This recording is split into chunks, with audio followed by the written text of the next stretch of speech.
Hey there, it's Olivia Spanner here from Olivia's Catastrophe, and today I'm here to give you a recent reads wrap up where I wrap up 10 of the books I've recently read and tell you all of my thoughts about them. In the description box down below I'll have content warnings in case that's something you need, but without further ado, we've got a lot of books to get through, so let's get right down to the books.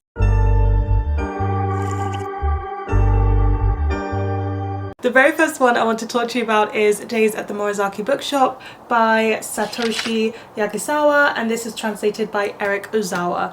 Now this is a cozy, healing, Japanese translated fiction that we're seeing a lot, and it's about this woman who was dating this man and she finds out that she is the other woman, the man is getting married to somebody else, and so as she is feeling very upset about this breakup and really cheated, she ends up going to work for her uncle in her uncle's bookshop. And she's not a reader and she doesn't typically like books, she doesn't really know why she's there, but through her time being there she starts to heal and find a lot of comfort in reading. I really liked part 1 of this book, and then part 2 of this book I just felt okay about.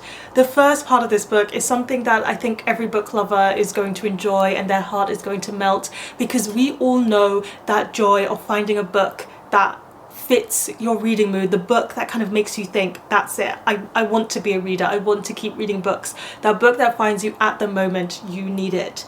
And that is what part 1 is all about. It's about finding that love for reading, it's about finding that comfort and that healing and that joy and that emotion.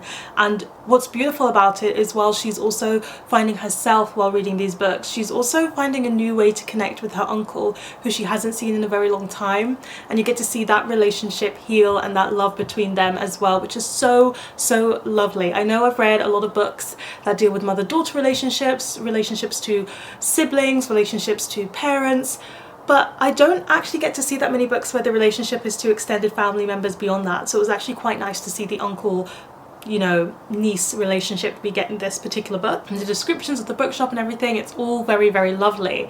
However, it then switches into part 2, and part 2 feels like it's got quite a different tone. It's focusing on something a little bit different, and it's focusing on healing a relationship in a little bit of a different way, and it just didn't quite work for me. I didn't get the same healing feelings from reading that section. I also felt like the uncle felt like a very different character. He wasn't quite the same and didn't have the wisdom that he had in part 1 carried through to part 2, which felt very strange to me, and so I wasn't quite there with part 2 of this book, and they felt like 2 very distinctive parts. So that's where I realised I really liked part 1. I'm not as big a fan of part 2, but I will still be reading book 2 of this because I have it on my shelves, and it was comforting enough for me to think, why not? Why not read another short translated work? Then I buddy read Giovanni's Room by James Baldwin with Abby from Abby of Pelennor, so thank you for buddy reading with me, and I gave this book 5 stars and it became a new favourite. It's not my first time reading James Baldwin, but it is my first time reading a James Baldwin novel that is entirely fiction. And you can see why this book is a classic. You can see why people return to it a lot. This is about a man who figures out that he's gay quite early on in his life, but because of societal norms and internalized homophobia, he tries his best to live a straight life. He moves to Paris and he kind of ignores all responsibility while he's in Paris, and while he's in Paris he meets someone called Giovanni, and it's about their relationship and what happens. I didn't read the synopsis of this going in, and I'm glad that I didn't, because the synopsis really tells you too much. Just go on the synopsis I gave you if you want to pick this one up. And I will also say, because I have seen a lot of people who are queer pick up this book and really struggle, this is a book that is imbued and heavily going hard on the internalized homophobia. Okay, so there's a lot of it in there, and it is hard to read, and it's intentional, and it's not the thoughts of James Baldwin, but it's the thoughts of the character, and it is a struggle. It's a struggle to read it. It's also a book about a misogynistic man. He's very misogynistic. There's a lot of sexism. When you read this, be warned that you're going in and you're going to get a lot of that. And again, I think it's done for commentary, because James Baldwin is a black man and he's writing from the perspective of a white rich and wealthy man, and you can tell that he's only writing this in a critical way, in a way that's showing us what things are like from this character's perspective. And so there's a lot in here that's difficult to read, but for me ultimately it really pays off at the end, because this book takes you on a journey. It's almost a forbidden love story. These two men who fall in love and want to be together, but because of societal norms and because of his own internalized homophobia, he is holding himself back from that.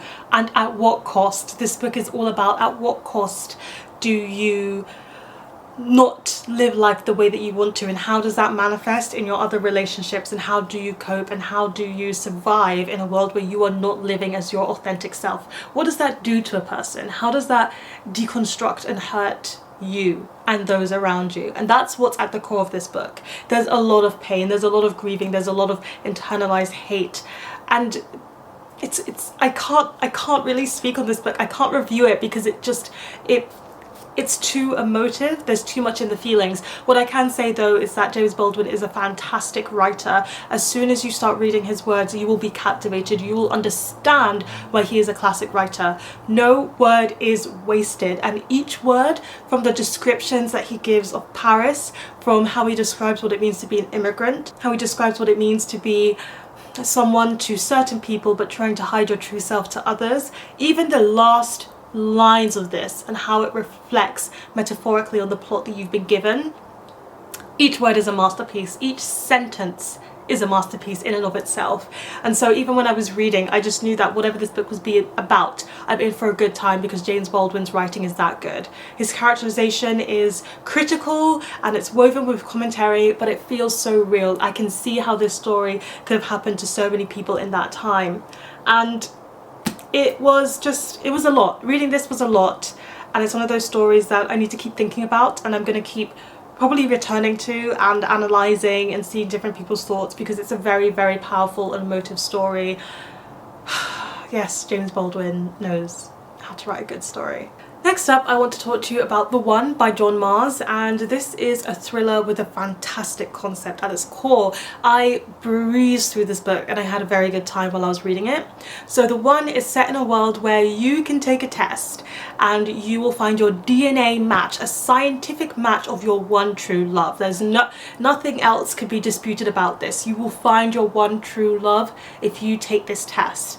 And it's about what happens when you live in a world where that exists. What happens when people choose to take the test or choose not to take the test, and also the consequences of this. What does it mean when you are a straight person, or you believe you're a straight person, and you take the test for your DNA match and actually it turns out that they're the same sex as you?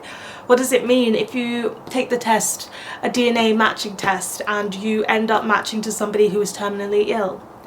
What does it mean if you take this test and you find out you don't have a test, you don't have a match? Maybe the person who you're biologically matched to has decided not to take the test, so you'll never really know who that person is when you want to. What does that mean? How does that change your life? This book is so good for the fact that it really goes into every single crevice, every single aspect of what this world could mean, what all these different chances could mean, and it explores them. It explores them in avid detail, and I appreciated that so much as a reader, because when I am presented with a concept as good as this one, I just want to see it in all its forms and all its machinations and what it could look like, and the author really takes you on that journey. But to be able to do this, it means that he has so many points of view in this book. There are so many points of view and there are so many different couples you're following. And yet, a testament to John Marrs' writing is that I never got confused. You never forget who is who. It keeps you up the pace. Like, the pace is going. The pace in this, it's not slow. It is also a thriller, so the pace is going at 100 miles per hour, but I was there along with him every single journey of the way, and with all of these characters as they went through everything. I have read John Marrs before, and while I do think this is the better of the two that I've read, one thing about John Marrs is that he loves a good twist to the story. There may be more than one. It will take you in unexpected directions. I did not see things coming that happened. Well, I did see others coming. The good thing about having so many elements to the story is that you will never be able to predict everything. But the one thing about John Marrs, as I was saying, is that his storylines take it a little too far. Like, you gotta suspend your disbelief a little bit. You'll still have a good time, don't get me wrong. It's not so outrageous that you cannot believe it entirely or just have a good time while you're reading it. But it does make it unrealistic, and it does push the boundaries a bit too much for me. So as a reader who does like things to stay in the realist line, personally, it does mean that for some of this book I was like, okay, but this is too much. At some point I reached too much, but I did have a good time from beginning until end, and so I really like this book and I really like the concept, and I give it to John Mars for pulling it off so effectively. It was like eating sweets. I couldn't get enough of it. If you watch my hauls, you know that I collect these Penguin classics, so I'm very glad that I've been reading them as well. And I read The Prophet by Khalil Gibran, and this feels like the non-fiction version of The Alchemist. If The Alchemist was too sweet and too saccharine and too on the nose for you, I think you should read this non-fiction classic. It's a collection of philosophical essays about the ways to live life and the ways to enjoy life, and truths of life on different subjects. On death, on living, on love, on kindness, on grief, that kind of thing. So they're all linked up together. They blend so smoothly that I actually thought I was just reading one long story rather than reading individual essays. So you can definitely read it in those two ways. And it was really nice. It almost felt like, to me, as someone who is a Christian and reads the Bible a lot, it almost felt like reading the Psalm verses. That's what it felt like. So it felt almost religious in that undertone of the philosophy that Khalil Gibran is sharing, and it did something else for me than The Alchemist did. I'm one of the people who like The Alchemist, I admit it. I read it as a teenager and I think that's kind of the perfect time to read it. So reading this as an adult felt like an add-on to that, and I liked it. I had a good time. I don't think I took away as much of it as some of the reviews I've seen where people have said it's life-changing. For me, it wasn't necessarily that, but it was still very good, and I can understand why it's life-changing to some readers. I was on a plane and I was having a bit of a stressful time on the plane, and I read Thornhedge by T. Kingfisher. This is a novella, and I gave this 5 stars and had a fantastic time reading this novella. So this one is a retelling of Sleeping Beauty that reverses a lot of the tropes of Sleeping Beauty. What if, you know, Sleeping Beauty was the villain? What if the fairy was the hero? It's all about that. It's all about switching up the story and telling it in a completely different way, starting from a completely different point and bringing you to a bit of a different ending as well. And I really liked this. I loved it. I had a good time. There's no notes, there's nothing I would change about this novella, and I'm very impressed that T. Kingfisher could tell this whole story in under 150 pages, because I think sometimes being concise and short and to the point can be difficult while still keeping things fully rounded and complete the way that T. Kingfisher has done with this novella. Now, my process of reading this was that the characters led the story. We meet Toadling, who is our main character, and she is something in between magical and not magical in some ways as well. And as soon as we meet her, I really liked her character. She was so soft, and I quite like when we see a soft main character. She was soft, she was considerate of other people, and she is so patient, and I really like that about her. And very shortly after we meet Toadling, we get to meet Khalil, and as soon as I met him, my heart crumbled like a cookie. I was just completely overwrought for this cinnamon roll character who apologizes profusely about everything. I loved him. I loved him as soon as we met this like Muslim knight who could not be a good knight for the life of him. He was just so sweet, and just I'd love to see such sweet and soft characters find a happy ending in each other. It was so lovely, and yeah, my heart was very soft for these two characters and their story, and getting to see them go on this particular journey. As well as that, T. Kingfisher has managed to create a whole world and has managed to create a whole magic system full of mythical and magical creatures, and she does that in 150 pages, and we barely get to see any of this world that she creates, and yet we get to see just enough for us to understand the boundaries of magic, to understand how the magic works and how it all relates to the story that we're reading. So even though we get just a little tiny slither of this world, it's all that you need to know, and it's very clear, concise and well built. So I appreciated that world building manages to happen, characterization manages to happen, this actually has a plot with a beginning, middle and end, and it's a fairy tale retelling, which should be predictable in some forms but isn't entirely when you read this story.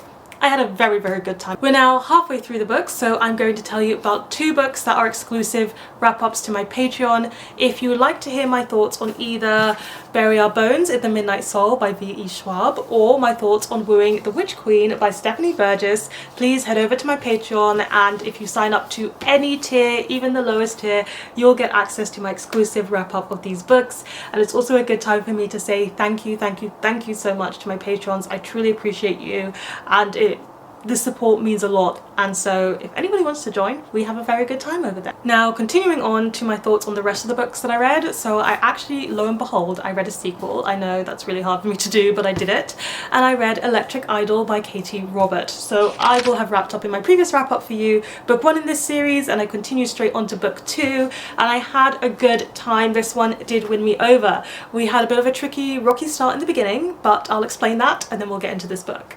So this one is about Eros and Psyche. It's a Greek mythology retelling with some steaminess to it, and we follow Eros and Psyche and their story, which unfolds pretty much at the beginning like the original tale, where for whatever reason Aphrodite is upset with Psyche and wants her head, and when Eros goes to kill her, he finds that he struggles to do so because of some previous encounters that they have, and it's about them having a marriage of convenience as a way to try and stop Aphrodite's plot.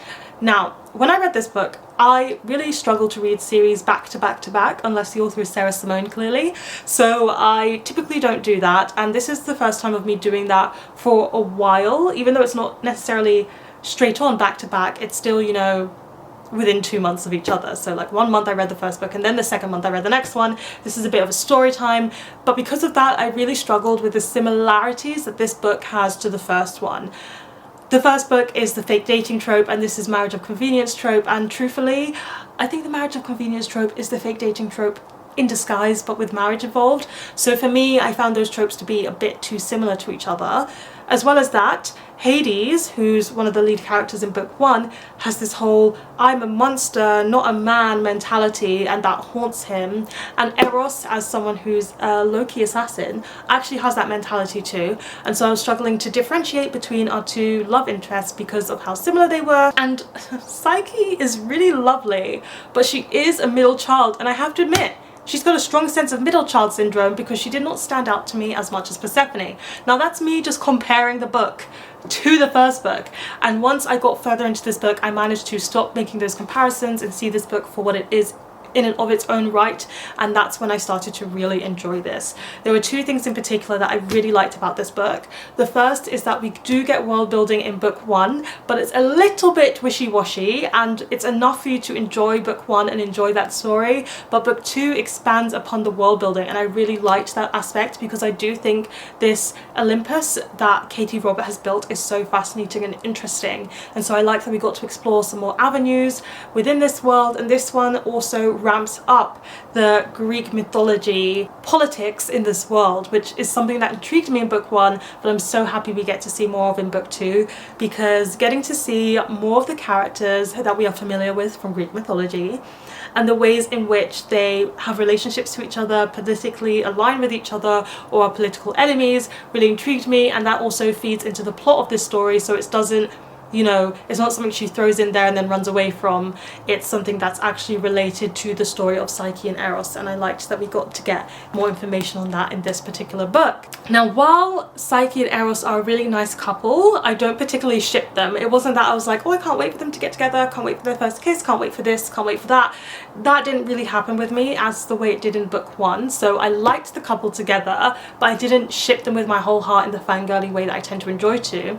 That said, my favourite thing about this book was actually the steamy scenes. Katee Robert writes really, really good steamy scenes. I know this from having read her before, but as I said with my review of book 1, I just love how she makes consent such a sexy thing. Consent is a sexy thing, and she knows how to weave it into this story, and as well as that, there's more elements to this because of the fact that Eros in Greek mythology is someone who is a seductor, he seduces women.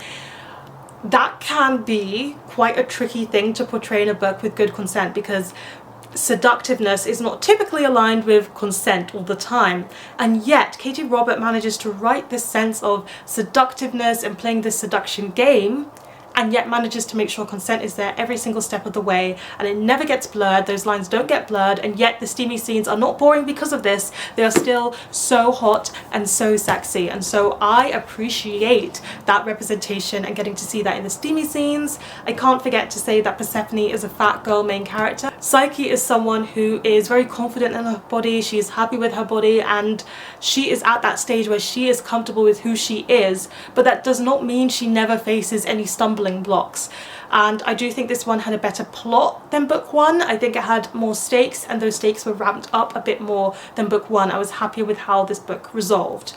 There's an epilogue in this, and it's not a spoiler to say that the epilogue is not actually romantic.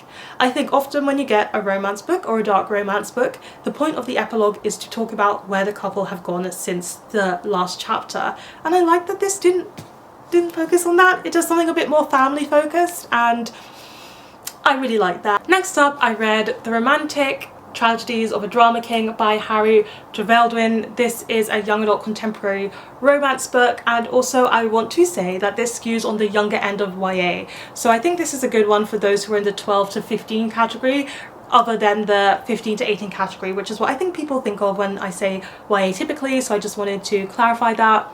This young adult contemporary book is about our main character. He wants to fall in love. He's ready to have his first boyfriend. He's gay, he's out, and he's proud, and he will do anything to get a new boyfriend. When two boys join the school, he has new opportunities for him to find that boyfriend, and it's about what happens and the drama that he gets into. I really like this main character. He's so flamboyant and extroverted and extravagant and silly. He's so silly. When it says drama king, they actually mean it. He is such a drama king.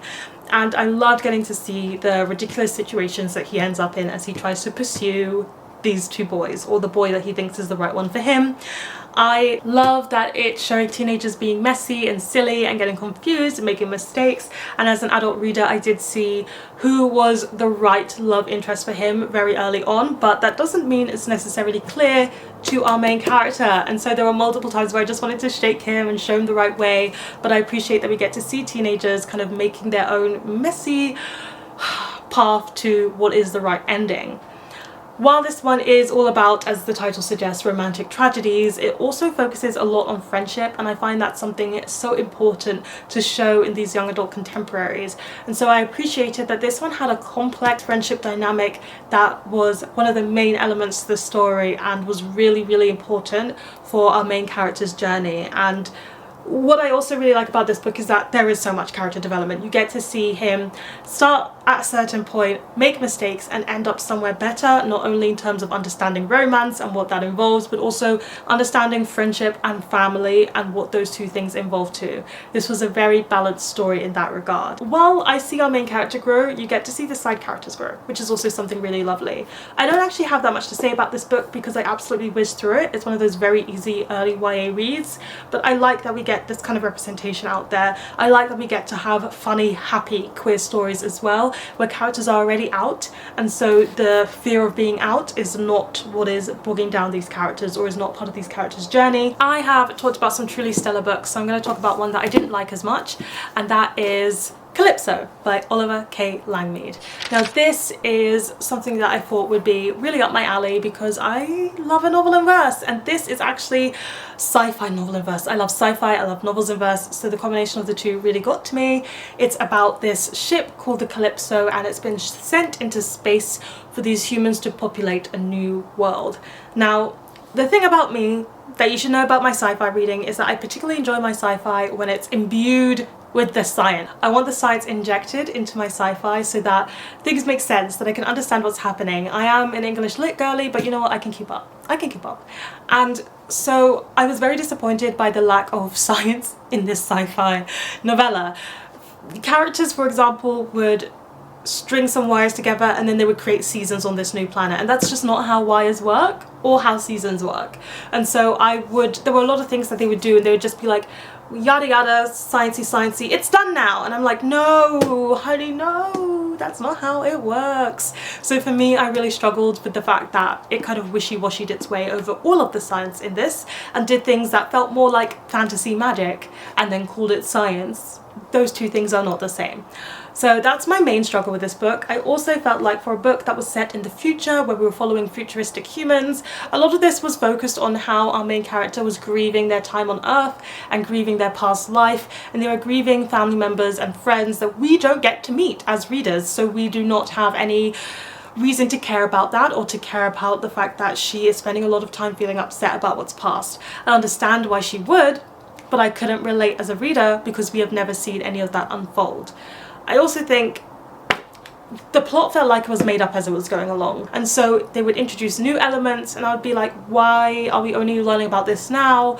Why hasn't this been mentioned before? How does it relate to the bigger story? I really struggled to connect the dots with the plot, and so this felt like it was all in shambles to me. Like the poetry was formed in unique ways on the page. Half the time I could understand why it was formatted that way, the other half of the time I was finding it not that poetic, and so I was like, why is it formed this way? And that's another thing, I didn't find the writing that poetic for a novel in verse.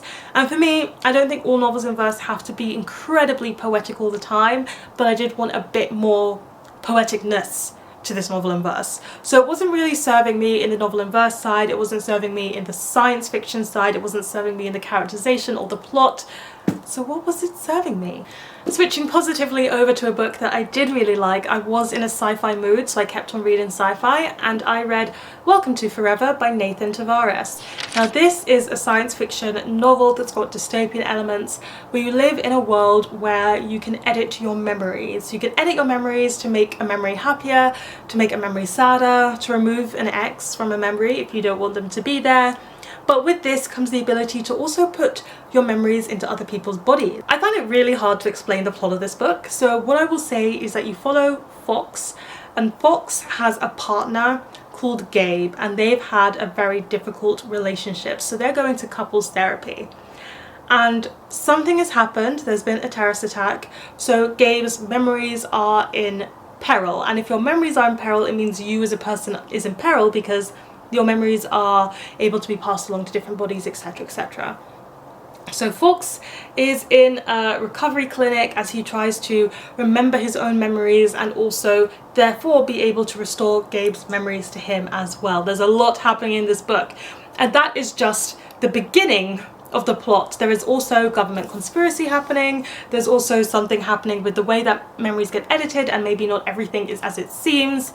That's all I'll tell you, because if you're going to go into this book, you're going to go into this book with your brain switched on and dialed up to a 10, because this plot is deliciously, in my opinion, layered. It's got so many layers to the story, and I loved it. I loved it so much. I ate it up with a spoon, because when you can edit your memories, it means a lot can be done. And again, as I said with a previous book in this wrap-up, I really appreciated that the author understood that if you can edit memories, it means you can do this. It means you can do that. It means you can do a lot of things, and he takes all of those things that you can do with editing your memories and he thoroughly explores every single one through the plot, which ties in very well with the relationship struggles that Fox and Gabe are facing. And because you get to see every aspect of this world building and every aspect of how they managed to edit those memories, the science is in here, it clocks, in my opinion. Everything that was explained to me was explained in a way that I could understand, and I could see how it could be feasible and believe it. And it makes a plot that is really, the plot is really something, because it all adds up to an ending that is very, very good, and it all adds up to the story just continuing to intrigue me through and through and through as you understand how this plot builds and builds and builds, and how that complicates things more and more and more. So you've got to go on with your thinking hat, but it all pays off for what I can only describe as one of the best plots that I've read in a while, because it was just so, you can tell the author had planned it, had structured it, had thought everything out, and I really, really like that about this book. It's a chunky one at over 400 pages, and I do think the ending, just the sliver of the ending became a little bit confusing, and I so rarely say this, but I will say it here. I wouldn't have minded if the book was a tiny bit longer, so that I could have taken a bit more time with that ending and made it a little less confusing. I did get there in the end, but it took me rereading the section for me to really appreciate everything that happened. I also really like when we follow established couples. I think we don't have enough books where couples are already established and you're following them, and so I liked that we got a queer couple, a gay couple at the heart of this, who've been established for a while but are facing relationship difficulties, and as we go through the plot you understand why they are facing so many difficulties and why their relationship has become so strained and such an emotional struggle for both of them to deal with.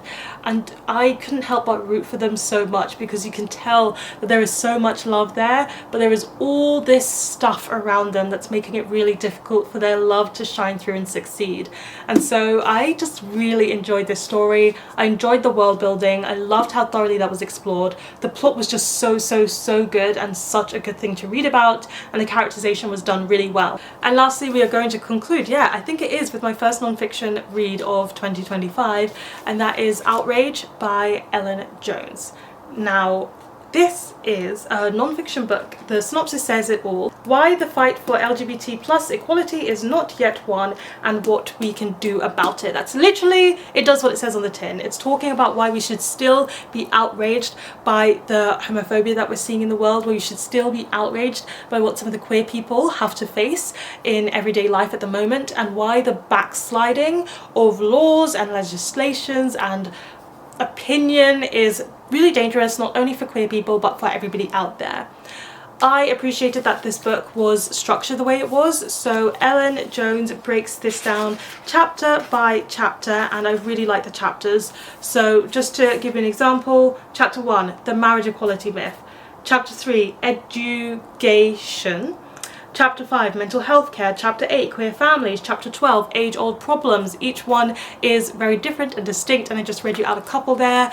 The chapters are formed in a way where Ellen Jones explains the problem, explains some of the history, then she fast forwards and talks about present day society, where we're at now, and she looks at what we should be doing to get somewhere else. Every chapter ends on what you specifically, you as a person, can do in a very practical and realized way, and then she also ends the chapter with 2 examples of what people are already doing right now, which I really liked, because I think sometimes we lack that sense of motivation and we can think we're the only ones fighting for something, but she is showing us queer people but also straight people who have made changes and what they're doing now, and I found that incredibly motivating to read, because I just read what I can do, and then I heard about people being inspiring and doing it, and I was like, okay, let me go and do it, let me go and get on my own, you know, pathway to helping out more.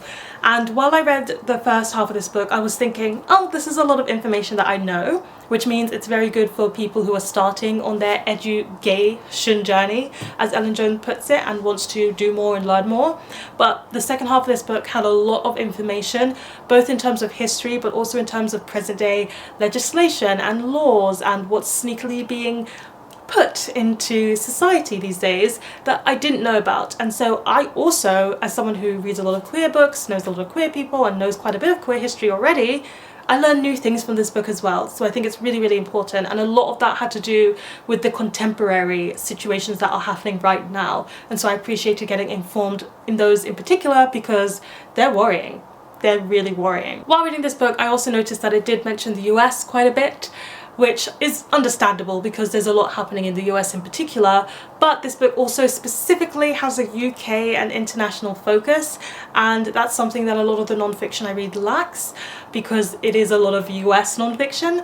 So I truly appreciated that this had a very specific UK angle, and that it also touched on international queer angles. Oh, and I can't forget how inclusive this is. Ellen Jones not only talks about the queer community, but she acknowledges and makes sure that in every chapter she is also talking about how things are slightly different but still as relevant for the queer people of colour communities, and especially the queer disabled community too, because there are layers to this experience. A really good solid non-fiction read. And there you have it. Those are 10 books that I have recently read. Please let me know in the comment section down below, have you read any of these books, or let me know what your thoughts were on one book that you recently read.